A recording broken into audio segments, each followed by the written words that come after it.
चित्त वृत्ति निरोधा, चित्त की वृत्ति को रोक देना ही योग होता है। योग का मुख्य उद्देश्य चित्त की शांति है, जो ईश्वर साक्षात्कार में सहायक भूमिका निभाता है। आज इस भागा दौड़ी वाले जीवन में बहुतों के चेहरे में अशांति दिखती है और कुछ के चेहरे में शांति दिखती है। आज टेक्नोलॉजी के समय व्यक्ति का जीवन जितना आसान हो गया है, उतना ही व्यक्ति का जीवन समस्याओं से घिर गया है। आज एक कॉल करने से स्विगी से खाना आ जाता है। व्यक्ति घर बैठे अमेज़न से शॉपिंग कर सकता है, घर बैठे फ्लाइट का टिकट बुक कर सकता है, अपने प्रियजन से चंद मिनटों में बात कर सकता है, चंद मिनटों में एक जगह से दूसरी जगह की दूरी तय कर सकता है। लेकिन इन तमाम सुख सुविधाओं के रहते हुए भी व्यक्ति अशांत रहता है, डिप्रेशन में रहता है, आत्महत्या तक कर लेता है। ऐसा क्यों होता है? इसका कारण क्या है? इसका कारण हमारा मन है। जब हमारा मन अशांत होता है तो हमारा कहीं मन नहीं लगता। जब मन अशांत होता है तो व्यक्ति सोने के महल में भी आनंद नहीं ले सकता, और जब व्यक्ति का मन शांत होता है तो व्यक्ति जंगल में भी मंगल कर लेता है। कहने का तात्पर्य है कि आज इस टेक्नोलॉजी ने हमारे जीवन को जितना आसान बनाया है, उसके बावजूद भी, उन तमाम सुख सुविधाओं के बावजूद भी हम उतने ही अशांत रहते हैं और जीवन में प्रतिदिन नए चुनौतियों से सामना करते हैं। सामना करते करते बहुत से लोग ऐसे होते हैं जो डिप्रेशन में आ जाते हैं, निराश हो जाते हैं, हताश हो जाते हैं और शांति की खोज में कहीं घूमने निकल जाते हैं। उन्हें लगता है कि अगर मन अशांत है, मन अस्वस्थ है, तो हम समुद्र के किनारे चले जाएंगे तो मन शांत हो जाएगा, या नदी के किनारे चंद घंटे बैठकर अपने मन को शांत कर लेंगे, या झरने के नीचे जाकर हम आनंद को प्राप्त कर सकते हैं। लेकिन ऐसा सोचना गलत है। आप जिस जगह पर हो, अगर उस जगह पर आप शांत नहीं हो तो आप दुनिया के किसी भी कोने में चले जाओ, आपका मन शांत नहीं रह सकता है, क्योंकि जीवन समस्याओं से घिरा होता है। अगर आपके जीवन में कोई समस्या आ रही है और आप उस समस्या से दूर भाग रहे हो, तो आप क्या देखते हो कि कोई दूसरी समस्या आपके सामने खड़ी हो जाती है।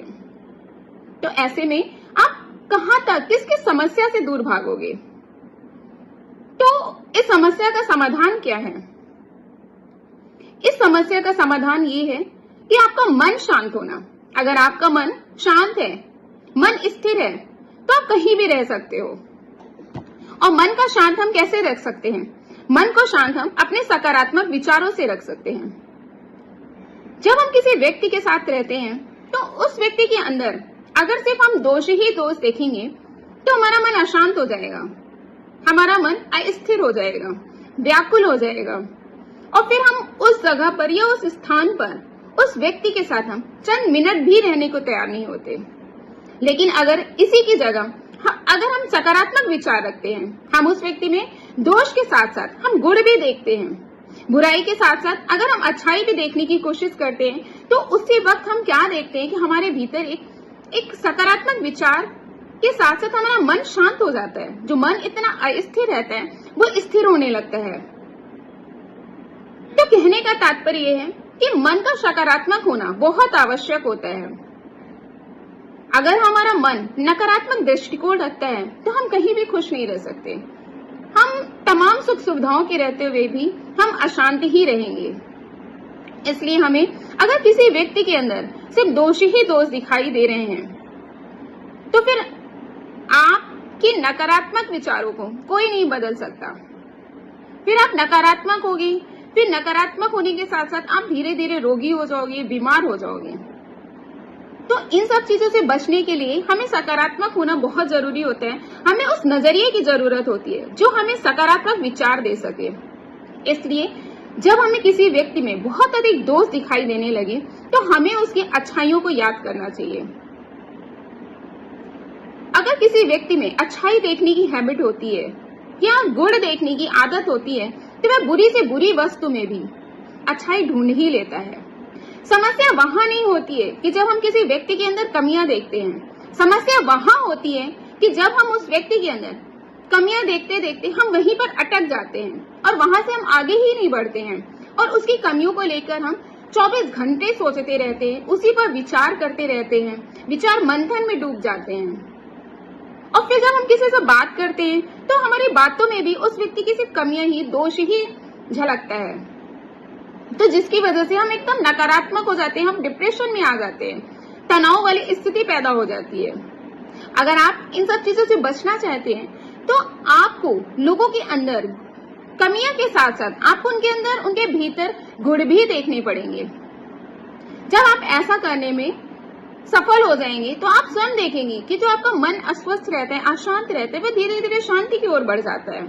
इसमें ईश्वर से प्रार्थना बहुत आवश्यक होती है, क्योंकि बिना ईश्वर की प्रार्थना के हम अपने चित्त को शांत नहीं कर सकते हैं, हम सकारात्मक विचारों की ओर नहीं बढ़ सकते हैं। इसलिए जब भी हमारे जीवन में हमारे थॉट, हमारे विचार नकारात्मक होने लगे तो हमें तुरंत उस चीज से बाहर निकलने की आवश्यकता होती है, और उसके लिए हमें ईश्वर से प्रार्थना करनी चाहिए, और हमें उस व्यक्ति में दोष के साथ साथ गुण भी देखने चाहिए। और अगर कभी हमें दोष दिख भी जाए तो हमें से वहीं पे अटकते नहीं रहना चाहिए, बल्कि हमें आगे बढ़ जाना चाहिए। अगर हम किसी व्यक्ति के अंदर सिर्फ दोष ही दोष देखेंगे तो व्यक्ति चाहे जितना भी अच्छा आपके लिए कर दे, फिर भी आप उससे निराश ही रहोगे, दुखी ही रहोगे। तो दुख का कारण आप स्वयं हो, आप स्वयं अपने जीवन में दुख पैदा कर रहे हो। अगर आप दुख से बाहर निकलना चाहते हैं, जीवन को सुखमय बनाना चाहते हैं, शांति की ओर बढ़ना चाहते हैं, तो आप सिर्फ लोगों में दोष ही दोष मत देखिए। अगर आप किसी जगह पर हैं, कोई जगह आपको अच्छी नहीं लग रही, लेकिन आपके पास कोई ऑप्शन नहीं है कि आप उस जगह को बदल सके, तो आपको उस जगह में भी सकारात्मक विचार रखना है। तब आप देखेंगे कि आपका जीवन कितना सरल और कितना आसान हो जाता है। आप काफी हद तक समस्याओं से आप बाहर निकल चुके होते हो। कहते हैं कि अगर आप परिस्थितियों को बदल नहीं सकते तो परिस्थितियों को स्वीकार करिए। अगर आपके अंदर क्षमता है परिस्थितियों को बदलने की, तो आप बेशक परिस्थिति को बदलिए। लेकिन अगर आपके अंदर क्षमता नहीं है, इतना पुरुषार्थी नहीं हो आप, तो जैसे हालात हैं, जैसी परिस्थितियां हैं, उनको स्वीकार करना सीखिए। धन्यवाद।